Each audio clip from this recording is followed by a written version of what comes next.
Assalamualaikum warahmatullahi wabarakatuh.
Innal hamdalillah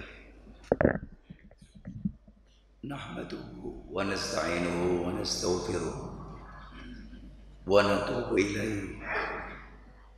Na'udzu billahi min syururi anfusina wa min sayyiati a'malina. May yahdihillahu fahuwal muhtad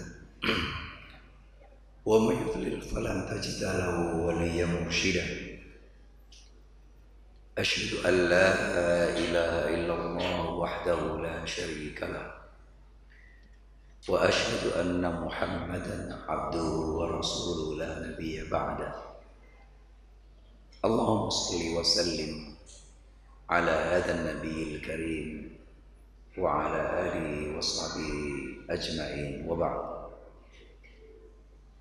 Qala Allah ta'ala fi kitabihil karim, a'udzu billahi minasy syaithanir rajim. Ya ayyuhalladzina amanu ittaqullaha haqqa tuqatih wa la tamutunna illa wa antum muslimun. Wa qala 'azza min qail, wal 'asr innal insana lafi khusrin illa alladhina amanu wa 'amilus shalihat wa tawassaw bil haqqi wa tawassaw bis sabr. Usikum wa nafsi wa iyaya bitaqwallah faqad fazal muttaqun. Sidang Jumat yang berbahagia yang dimuliakan Allah Subhanahu wa taala. Marilah bersama-sama kita selalu meningkatkan, memantapkan, memperkuat ketakwaan kita kepada Allah Subhanahu wa taala dengan terus memperbarui keimanan kita, dengan terus meningkatkan karya-karya positif kita, dan jangan lupa dengan cara berhusnudzon kepada Allah Subhanahu wa taala. Semoga sholat Jumat pada hari ini, kehadiran kita di dalam majelis yang mulia ini menjadi sarana bagi kita semua dalam meningkatkan ketakwaan dan menjadi sarana istiqomah dalam kita menjalankan ajaran. Dan jika Allah harus mengakhiri usia kita yang kita tidak tahu sebagai sarana untuk husnul khotimah, amin ya rabbal alamin. Hadirin sidang Jumat yang berbahagia, mohon maaf gangguan suara yang agak mendadak baru kemarin sore. Izinkan dalam khutbah yang sederhana ini saya ingin menyampaikan tentang tema sederhana, berprasangka baik kepada Allah. Rasulullah bersabda, husnudzonni billahi min husnil ibadati. Berprasangka baik kepada Allah adalah merupakan ibadah-ibadah yang baik kepada Allah Subhanahu wa taala. Mengapa demikian? Karena berprasangka baik kepada Allah itu adalah sumber kebahagiaan. Berprasangka kepada Allah adalah sumber keselamatan. Dan berprasangka baik kepada Allah adalah sumber prasangka baik kita kepada sesama saudara-saudara kita yang beriman kepada Allah. Rasulullah pun bersabda di dalam hadits qudsinya, ana inda dhanni abdi bi. Aku tergantung prasangka baik hambaku. Aku tergantung prasangka hambaku. Faliyatunu dhannun, maka persilahkan hambaku berprasangka apapun kepadaku. Dan ketika kaum itu berprasangka buruk kepada Allah, maka kenyataan hidup dan siksaan Allah yang kemudian menimpa kepada mereka. Sehingga Rasulullah bersabda, la yamutunna ahadukum illa huwa muhsinun billah. Tidaklah sepatutnya orang mukmin itu meninggal dunia hingga dia berhusnudzon kepada Allah. Faqala lahum, lalu kemudian Rasulullah berkata kepada kaum terdahulu, wa dzalikum dhannukumul ladzi dhanantum bi rabbikum fa asbahtum minal khasirin. Kaum terdahulu, kata Rasulullah, karena mereka berprasangka buruk kepada Allah, maka itulah dampak yang mereka terima, balasan dari Allah. Apa yang mereka prasangkakan kepada Allah? Pertama, mereka menyangka Allah tidak melihat kita. Mereka menyangka bahwa perbuatan-perbuatan yang kita lakukan itu tidak dilihat, tidak dipantau oleh Allah Subhanahu wa taala. Mereka menyangka bahwa trik-intrik, kejahatan-kejahatan, rencana-rencana buruk, rencana-rencana jahat yang mereka sembunyikan Allah tidak melihatnya dan tidak mengetahuinya. Atas dasar itulah kemudian Allah timpakan seluruh keburukan kepada kaum-kaum terdahulu. Hadirin sidang Jumat yang berbahagia. Oleh karena itu pesan Nabi, in ahsana bi ahsanu ilaih. Kalau orang itu berprasangka baik kepada Allah, maka Allah akan berprasangka akan memberikan kebaikan itu. Contoh yang sangat nyata yang dilakukan oleh Abu Ayyub kepada istrinya di saat Aisyah radhiyallahu anha terkena suatu fitnah ketika Sayyidina Aisyah pulang dari perang Muraisi menuju ke Madinah. Kereta beliau ketinggalan di belakang. Dan kemudian ada seorang pemuda bernama Sofwan As-Sulami yang kebetulan dia lebih belakang. Beliau melihat bahwa itu kereta istri Rasulullah. Maka beliau kendalikan, beliau tuntun kudanya, ontanya maksud saya, sampai kemudian di Madinah. Tetapi apa yang terjadi sebelum masuk kota Madinah? Sekelompok orang-orang munafik, Abdullah Ubay bin Salul, melihat kejadian bahwa Aisyah berada di dalam kereta dan Sofwan meskipun di luar dia menuntun kendaraannya atau ontanya, maka keadaan itu kemudian dipelintir dan kemudian dibuat isu besar bahwa telah terjadi perselingkuhan antara Sofwan dengan Aisyah. Padahal Aisyah adalah istri Rasulullah Sallallahu Alaihi Wasallam. Kehebatan Abdullah Ubay bin Salul di dalam pelintir isu ini sampai mengguncang seluruh kota Madinah, dan bahkan Nabi sendiri pun nyaris terpengaruh atas berita itu.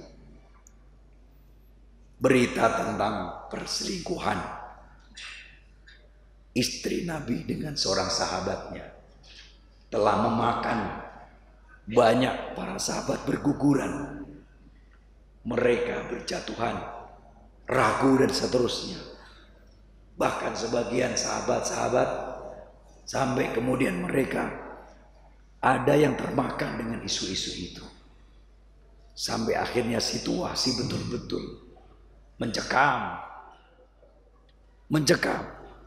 Namun Abu Ayyub, seorang yang selama ini melihat Aisyah, dia bertanya kepada istrinya, "Wahai istriku, apa pendapatmu tentang Aisyah, kondisi Aisyah?" Jawaban istrinya, "Aku tidak membayangkan. Tak mungkin itu terjadi bagi Aisyah. Bagaimana itu terhadap kamu? Bagi aku tidak mungkin melakukannya, apalagi Aisyah. Ahsanti." Maka berbaiklah. Lalu istrinya bertanya kembali kepada Sofwan, "Bagaimana?" Maksud saya kepada Abu Ayyub, "Bagaimana kalau kemudian kamu menjadi Sofwan? Apakah kamu akan melakukan sesuatu yang diisukan oleh orang-orang itu?"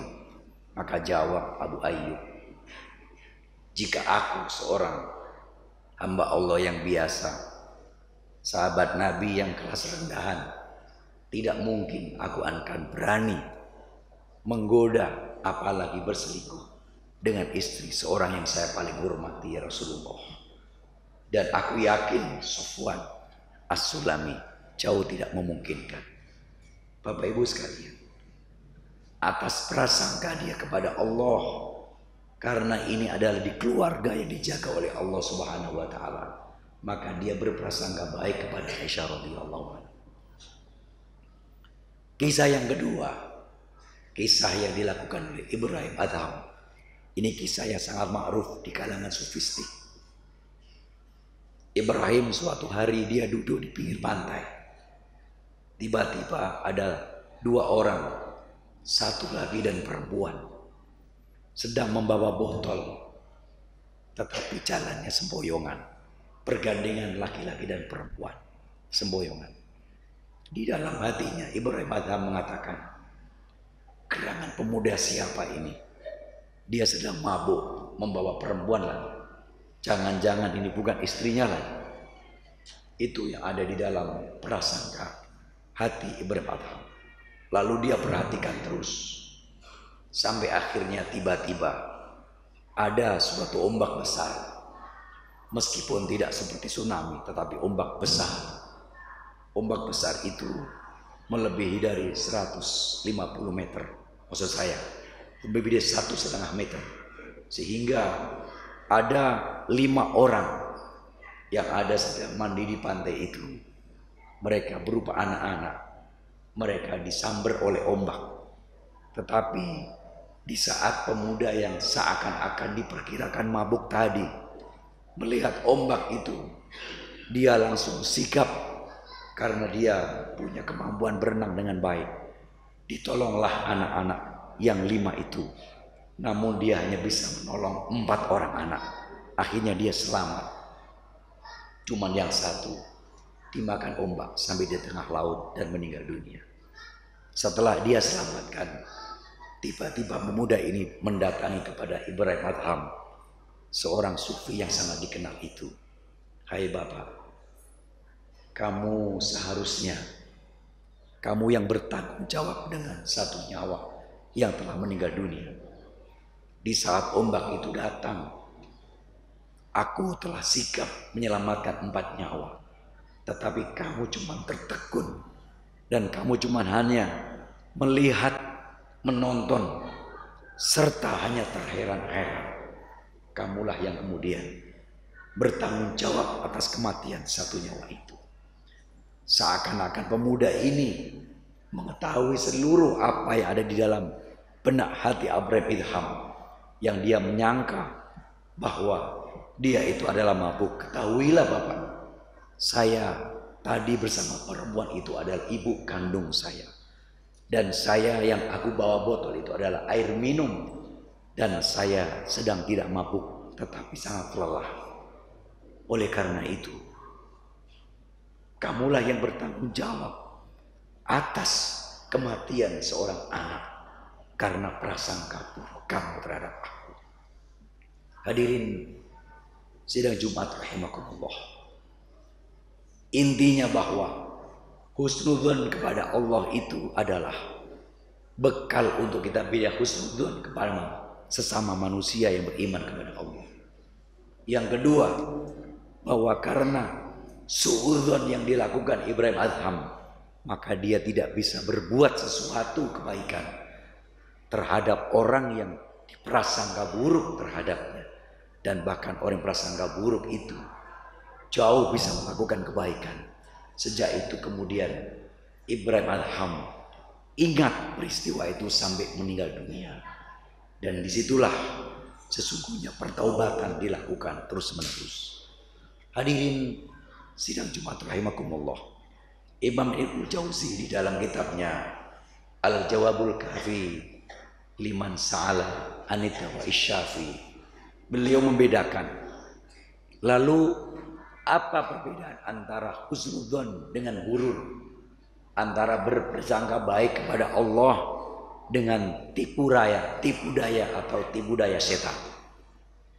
Kata beliau, husnudzon kepada Allah itu mendorong kita beramal soleh, mendorong kita semakin yakin bahwa janji Allah pasti, mendorong kita bahwa Allah begitu sangat luas rahmatnya.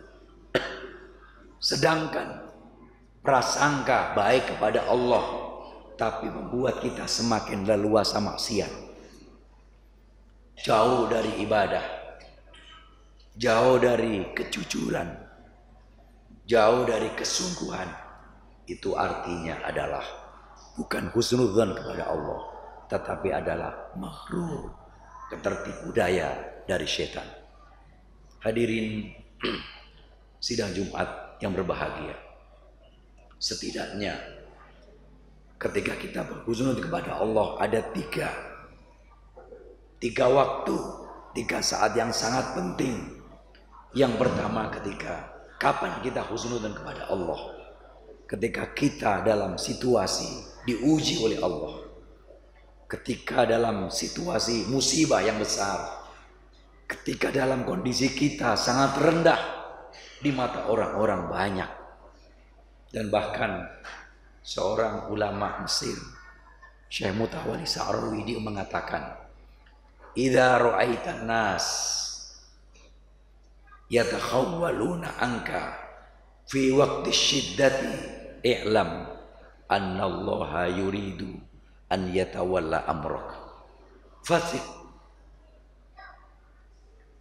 Ketika kamu melihat di saat kamu sedang dirudung sebuah satu masalah besar dan semua orang menyinggir dari kamu, tidak ada yang simpati dan tidak ada yang menolongmu, ketahuilah itu artinya Allah sendiri yang akan mengurus urusan. Karena itu tenanglah, karena itu yakinlah, karena seluruh urusan hanya di tangan Allah. Disinilah penting husnudzon kepada Allah di saat orang sedang ditimpa satu musibah. Apa yang menimpa dirinya pasti akan ada kebaikan. Yang kedua, di saat sakaratul maut, para ulama meriwayatkan, para salafus soleh meriwayatkan, orang yang sedang menjelang ajal, selain ditalkin dengan kalimat la ilaha illallah, maka ditalkin, diingatkan dengan amal-amal baiknya. Supaya apa? Supaya terjadi prasangka baik kepada Allah, bahwa Allah akan menerimanya, Allah akan mengangkatnya, Allah akan memuliakannya, bukan sebaliknya dibiarkan atau ditakut-takuti dengan keburukan. Karena itu salah satu sunnah orang ketika berziarah, maksud saya ketika bertakziah, maka sunnahnya dia tidak mengungkit sedikit pun keburukan sang jenazah, tetapi kebaikan-kebaikan itu yang diangkat. Ini yang kedua.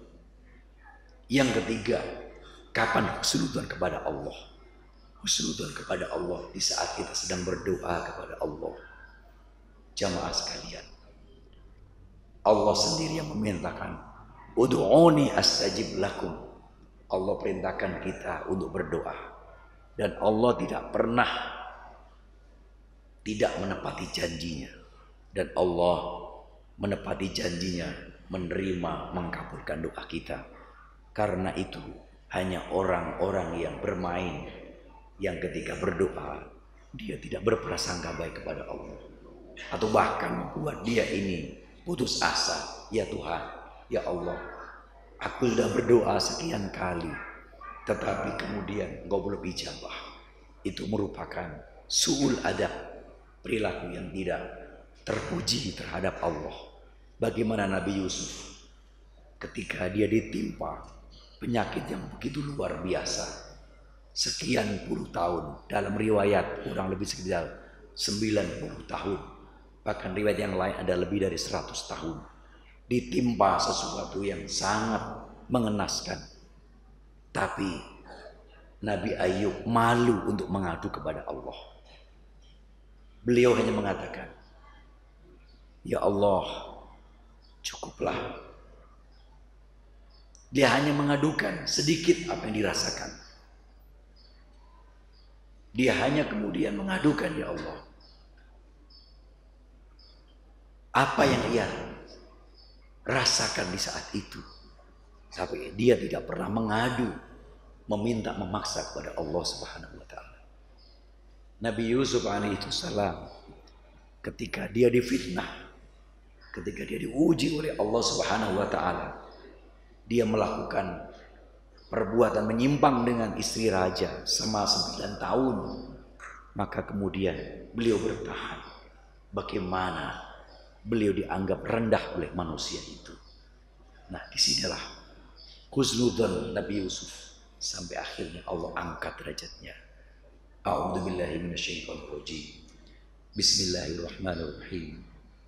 wal 'asri innal insana lafi khusr illa alladziina aamanu wa 'amilus shalihaat wa tawassaw bil haqqi wa tawassaw bis sabr. Barakallahu li wa lakum bil Qur'anil 'azim wa nafa'ani wa iyyakum bima fihi minal ayati wa dzil hakim. Wa taqabbal minni wa minkum tilawatahu innahu sami'un 'alim wastaghfiruhu innahu huwal ghafurur rahim.